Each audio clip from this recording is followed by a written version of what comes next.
দেখুন মায়েরা, আমরা কীর্তনের আসরে এসে প্রথমে গৌরচন্দ্রিকা করি কেন? সাধারণত প্রমাণ, যেমন কূপ হতে বাড়ি সংগ্রহ করতে হলে এক গাছি রৌদ্রের প্রয়োজন, তেমন এই যে রাধা গোবিন্দের লীলা। তাহলে এই রসকূপ থেকে যদি রসকে আস্বাদন করতে হয়, তাহলে আমার গৌরূপ রৌদ্রের প্রয়োজন, তা না হলে তার হবে না। আমার গৌরূপ রৌদ্রের প্রয়োজন, তা না হলে রস আস্বাদন হবে না। তা সেই জন্য আমরা প্রথমে আসরে এসে গৌরচন্দ্রিকা করি। তাজ গৌর হরি কি করছে দেখুন। জয় রাধে ও খেলোয়ে বিনোদ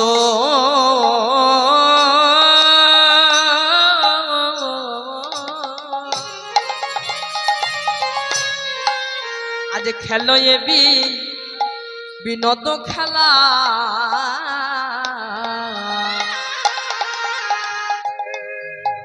আমারে গোরা বন মালে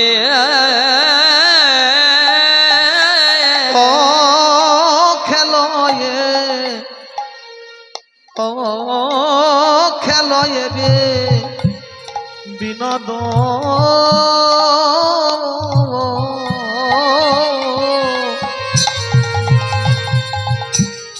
খেলয়ে বিনোদ খেলা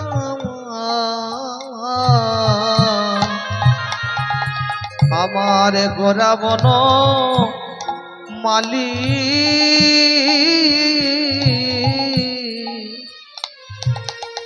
অগপুলিন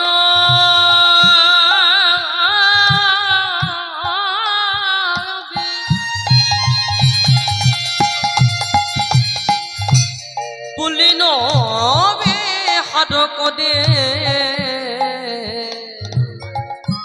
আমার ভকত দলে অগ পুলি নবী ওই দেখো পুলি নবী অগ পুলি নবী আর কবে ভক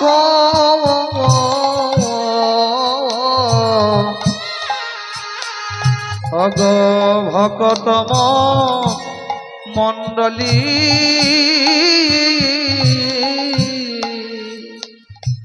খেলে গোরা বন মালে, গোরা বন মালে গোরা বন মালে, গোরা বন মালে সেই আনন্দে বিভোর হয়ে গোরা বন মালে, ওই আনন্দে বিভোর হয়ে গোরা বন মালে আনন্দে বিভোর হয়ে মালে।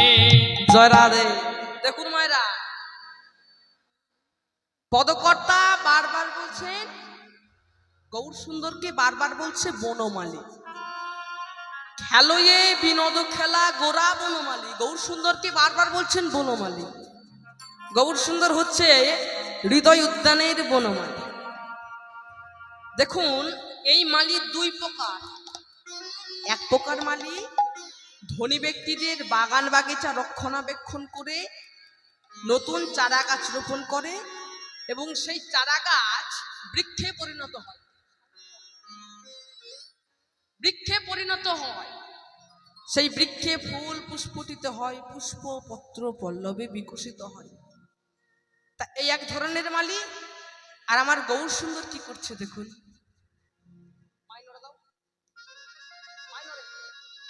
জয় রাধে।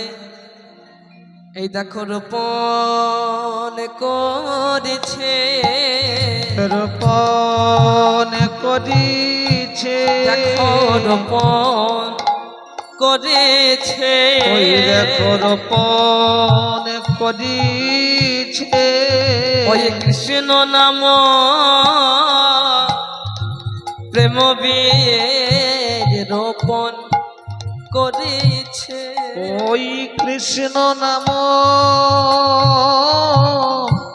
প্রেম রোপণ করিছে আজ কৃষ্ণ নাম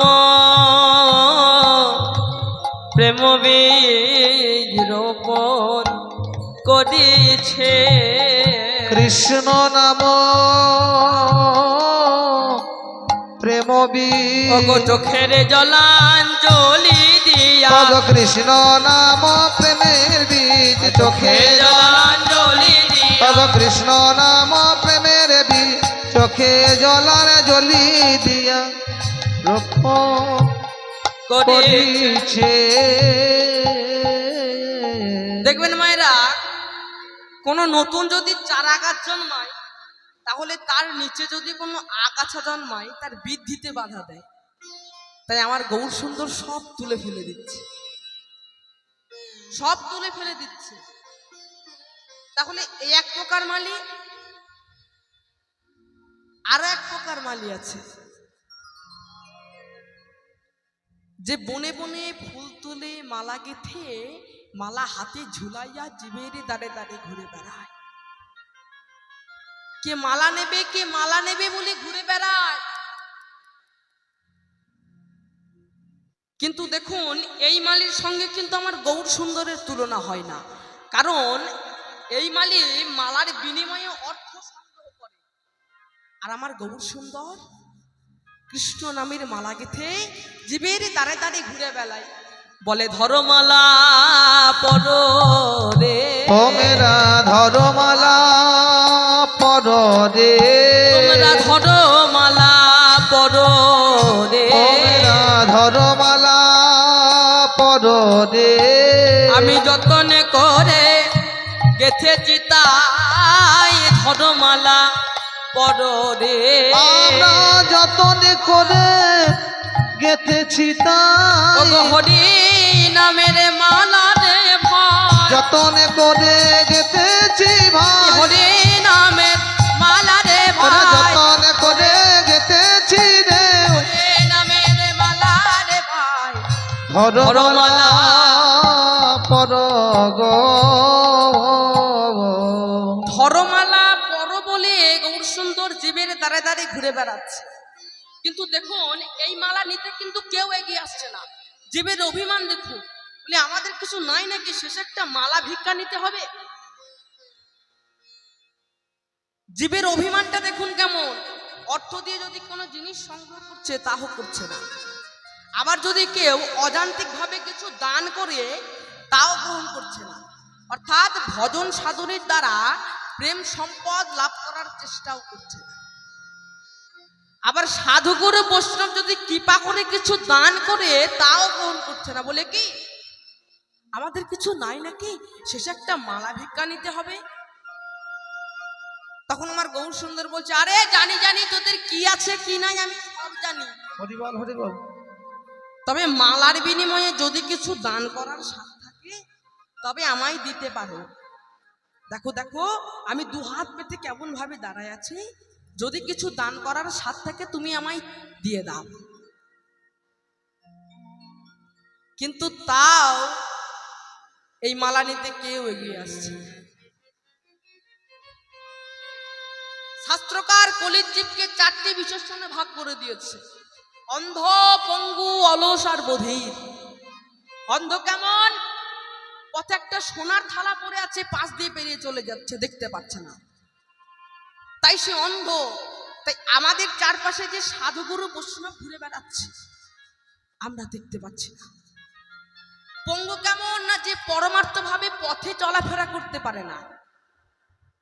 অলস কেমন? না যে সাধুগুরু বৈষ্ণবের কথা মানে না। আর যাজন কেমন? না যে সাধুগুরু বৈষ্ণবের কথা মানে কিন্তু যাজন করতে পারে না। তাই অন্ধ, পঙ্গু, অলস আর বধির খেলোয়ে বিনোদ খেলা গোরা বনমালী। গৌর সুন্দর খেলা খেলছে গো। খেলাটি কি খেলা জানেন? হরি বলিছে আর বলাইছে, হরি বলিছে আর বলাইছে, হরি বলিছে আর বলাইছে, হরি বলিছে আর বলাইছে। ওগো প্রিয় পরি কর বলাইছে প্রিয় পরি অনের সনে বলিছে আর বলাইছে ওগো প্রিয় পরি করে শোনে বলিছে আর বলাইছে ওগো প্রিয় করি অনের সনে ওগো আনন্দ আর ধরে না রে প্রিয় করি করির সনে আনন্দ আর ধরে না রে প্রিয় করির সনে আনন্দ আর ধরে না রে করি বলিছে আর বলাইছে